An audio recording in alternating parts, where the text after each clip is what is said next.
क्या हो अगर आपकी शादी के ठीक पहले आपको उस इंसान की आखिरी सांसों की खबर मिले जिससे आप सबसे ज्यादा प्यार करते हैं? क्या आप फेरे लेंगे या सब कुछ छोड़कर दौड़ पड़ेंगे उसके पास?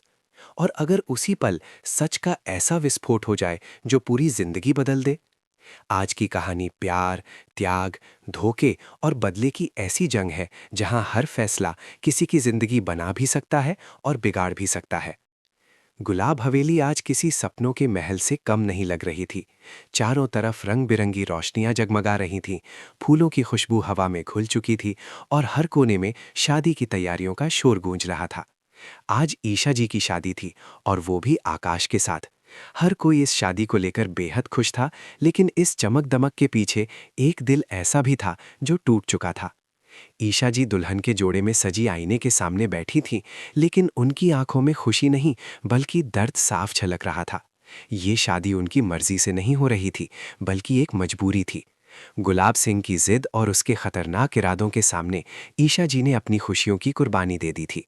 वो जानती थीं कि अगर उन्होंने ये शादी नहीं की तो सूरज की जिंदगी खतरे में पड़ सकती थी।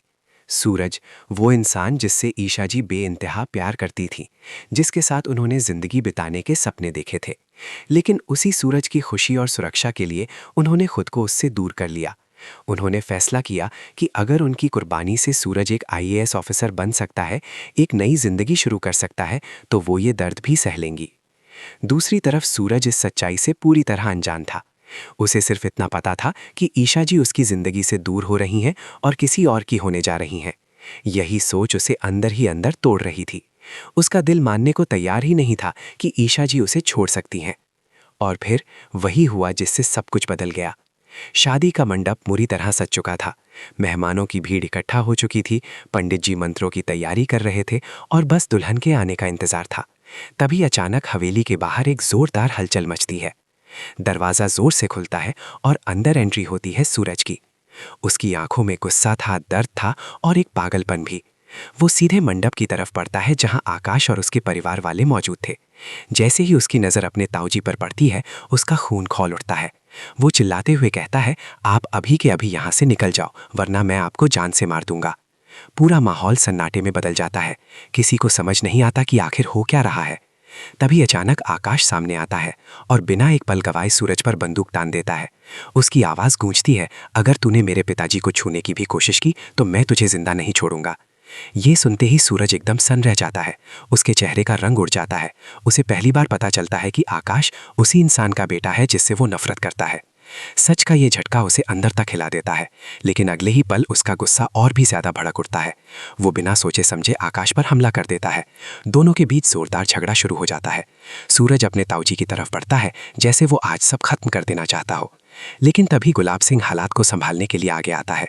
वो तुरंत गार्ड्स को बुलाता है। कुछ ही सेकंड में कई गार्ड सूरज को घेर लेते हैं। वो उसे पकड़कर बेरहमी से पीटना शुरू कर देते हैं। सूरज पूरी ताकत से खुद को छुड़ाने की कोशिश करता है, लेकिन उनकी संख्या ज्यादा थी। ईशा जी ये सब देख रही थी, लेकिन मजबूरी ने उन्हें जकड़ रखा था। वो चाहकर भी कुछ नहीं कर पा रही थी।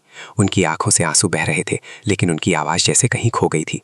गुलाब सिंह गुस्से में चिल्लाता है, इस लड़के को अभी के अभी यहाँ से बाहर फेंको, और सुनो, ये दोबारा इस हवेली में नजर नहीं आना चाहिए, चाहे इसके लिए तुम्हें इसे खत्म ही क्यों ना करना पड़े। ये सुनकर माहौल और भी डरावना हो जाता है। गार्ड सूरज को घसीटते हुए हवेली से बाहर ले जाते हैं और सड़क पर बेरहमी से पीटकर उसे वहीं छोड़ देते हैं। सूरज खून से लथपथ बेहोशी की हालत में सड़क पर पड़ा होता है। उसी वक्त वहां बंटी पहुंचता है। जैसे ही वो सूरज की हालत देखता है, उसकी चीख निकल जाती है। वो तुरंत लोगों से मदद मांगता है और एम्बुलेंस बुलाता है। कुछ ही देर में एम्बुलेंस आती है और सूरज को हॉस्पिटल ले जाया जाता है। लेकिन असली तूफान अभी बाकी था, क्योंकि ये खबर अब ईशा जी तक पहुंचने वाली थी और वो एक फैसला लेने वाली थी जो सब कुछ बदल देगा। हवेली के अंदर शादी की रस्में शुरू होने ही वाली थीं। पंडित जी ने मंत्र पढ़ना शुरू कर दिया था। मेहमान अपनी अपनी जगह पर बैठ चुके थे और हर किसी की नज़र बस दुल्हन के मंडप में आने पर टिकी थी। लेकिन किसी को ये अंदाज़ा भी नहीं था कि अगले ही कुछ पलों में ये खुशी का माहौल चीखों और सदमे में बदलने वाला है। ईशा जी भारी कदमों से मंडप की तरफ बढ़ रही थी। उनके पैरों में जैसे जान ही नहीं थी। हर कदम उन्हें सूरज से और दूर ले जा रहा था और इस सच ने उनके दिल को अंदर से तोड़ दिया था। उनकी आंखों में आंसू थे, लेकिन चेहरे पर एक मजबूर मुस्कान। तभी अचानक हवेली के दरवाजे से बंटी हाफता हुआ अंदर आता है। उसके कपड़े अस्त व्यस्त थे, चेहरे पर डर साफ नजर आ रहा था और सांसें इतनी तेज चल रही थीं कि वो ठीक से बोल भी नहीं पा रहा था। वो सीधे ईशा जी के पास पहुंचता है और कांपती आवाज़ में कहता है, ईशा भाभी, सूरज भैया हॉस्पिटल में है। उनकी हालत बहुत ख़राब है। शायद शायद वो अपनी आखिरी सांसें ले रहे हैं। वो आपसे मिलना चाहते हैं। प्लीज़ चलिए मेरे साथ। ये सुनते ही जैसे वक्त थम जाता है। ईशा जी के हाथ से वरमाला गिर जाती है। उनके पैरों तले ज़मीन खिसक जाती है और उनकी आंखों के सामने अंधेरा छा जाता है। कुछ पल के लिए वो बिल्कुल जड़ हो जाती हैं, जैसे उन्हें यकीन ही नहीं हो रहा हो कि उन्होंने अभी क्या सुना।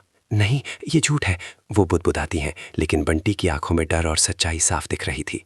अगले ही पल ईशा जी का दिल फैसला कर लेता है।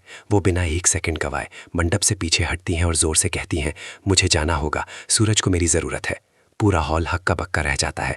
मेहमान आपस में फुसफुसाने लगते हैं। कोई समझ नहीं पाता कि आखिर ये क्या हो रहा है। आकाश गुस्से से तिलमिला उठता है। वो आगे बढ़कर ईशा का हाथ पकड़ लेता है और कहता है, ये शादी छोड़कर तुम कहीं नहीं जाओगी। ईशा जी पहली बार उसकी आंखों में आंखें डालकर देखती हैं। उनकी आवाज़ कांप रही थी, लेकिन इरादा मजबूत था। आज अगर मैं नहीं गई तो मैं खुद को कभी माफ़ नहीं कर पाऊंगी। ये कहकर वो अपना हाथ छुड़ा लेती हैं और बिना पीछे देखे हवेली से बाहर भाग जाती हैं। उनके पीछे बंटी भी दौड़ता है। जैसे ही ईशा जी हवेली से बाहर निकलती हैं, उनका दिल ज़ोर ज़ोर से धड़क रहा था। हर सेकंड उन्हें ऐसा लग रहा था जैसे वो सूरज को खोने के और करीब जा रही हैं। उधर हवेली के अंदर एक अलग ही तूफान उठ चुका था। आकाश का गुस्सा अब ज्वालामुखी बन चुका था। उसकी आंखों में आग थी और दिमाग में सिर्फ एक ही बात गूंज रही थी, धोखा। वो धीरे धीरे मुड़ता है और उसकी नज़र सीधे गुलाब सिंह पर जाकर टिक जाती है। मैंने आपको पहले ही चेतावनी दी थी। आकाश की आवाज़ ठंडी लेकिन खतरनाक थी। अगर ये शादी नहीं हुई तो मैं आपके सारे काले कारनामे दुनिया के सामने ले आऊँगा। गुलाब सिंह के चेहरे का रंग उड़ जाता है, लेकिन वो खुद को संभालते हुए कहता है, तू मुझे धमकी दे रहा है। आकाश हल्की सी मुस्कान देता है और अगले ही पल जोर से चिल्लाता है, पुलिस अंदर आओ। इतना सुनते ही हवेली के दरवाजे खुलते हैं और अंदर एंट्री होती है पुलिस फोर्स की। पूरा माहौल सनसनी में बदल जाता है। मेहमान घबरा जाते हैं, कोई खड़ा हो जाता है, कोई पीछे हट जाता है। हर तरफ अफरा तफरी मच जाती है। आकाश सबके सामने जोर से बोलता है, गुलाब सिंह, आपके खिलाफ धोखाधड़ी, धमकी और कई गैरकानूनी कामों के सबूत मेरे पास है और आज आपको गिरफ्तार किया जाता है। ये सुनते ही गुलाब सिंह के पैरों तले जमीन खिसक जाती है। ये झूठ है, ये साजिश है, वो चिल्लाता है, लेकिन अब बहुत देर हो चुकी थी। पुलिस आगे बढ़ती है और सबके सामने गुलाब सिंह के हाथों में हथकड़ी डाल देती है। जिस इंसान का नाम सुनकर लोग कांपते थे, आज वही इंसान बेबस खड़ा था। आकाश उसकी आंखों में देखते हुए कहता है, ये तो बस शुरुआत है, अब तुम अपने हर गुनाह की सजा भुगतोगे। पुलिस गुलाब सिंह को लेकर हवेली से बाहर निकल जाती है और उसके साथ ही उस हवेली की सारी चमक धमक जैसे एक पल में खत्म हो जाती है। उधर हॉस्पिटल में जिंदगी और मौत के बीच जंग चल रही थी। सूरज ऑपरेशन के बाद आईसीयू में था। मशीनों की आवाज़ें गूंज रही थी और हर बीतता पल उसकी सांसों के लिए भारी पड़ रहा था। तभी हॉस्पिटल के दरवाजे पर एक गाड़ी रुकती है और ईशा जी भागते हुए अंदर आती है। उनकी हालत बिखरी हुई थी। दुल्हन का जोड़ा बोझ बन चुका था। आंखों से आंसू रुकने का नाम नहीं ले रहे थे। वो दौड़ते हुए आईसीयू के बाहर पहुंचती है और कांपते हुए दरवाजे के कांच से अंदर झांकती है। सूरज मशीनों से जुड़ा हुआ बेहोश पड़ा था। ये नज़ारा देखकर ईशा जी का दिल टूट जाता है और उसी पल एक नई कहानी शुरू होती है।